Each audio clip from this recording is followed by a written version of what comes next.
démarche gaz vert s'inscrit dans notre démarche environnementale, puisque la maison est engagée depuis plus de 20 ans avec la certification ISO 14001 obtenue en 1998. Les 3 distilleries ANSSI consomment environ 60% du gaz de la maison. Nous avons donc dans un premier temps décidé de raccorder les 3 distilleries ANSSI au gaz naturel, énergie plus propre que celle utilisée avant. Nous avons réalisé un bilan carbone en 2001, ce qui nous a orientés vers un réglage plus précis au niveau des brûleurs et par la suite par l'installation de brûleurs de nouvelle génération qui nous ont permis de réduire de 30% notre empreinte carbone. En 2017, nous avons décidé de basculer l'ensemble de nos contrats électriques en électricité verte à 100% pour la totalité de la maison. Nous avons voulu aller plus loin dans cette démarche et nous avons décidé en 2020 de basculer nos contrats en contrat gaz vert. Le biométhane, c'est un gaz qui est issu d'un procédé de dégradation sous l'effet de bactéries de déchets organiques, agricoles, ménagers ou encore industriels. On obtient un biogaz que l'on va épurer pour produire du biométhane. Le biométhane a les mêmes caractéristiques que le gaz naturel. Il peut donc à ce moment-là être injecté au niveau des réseaux.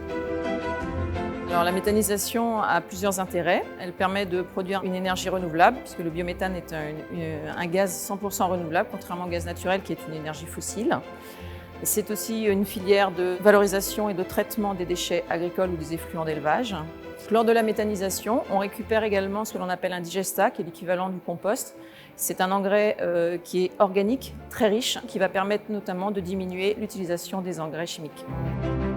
Nous inscrivons dans une logique d'économie circulaire au cœur de notre région charentaise et même de l'AOC Cognac, où est implanté notre partenaire de méthanisation, avec déjà à la clé la création d'emplois locaux.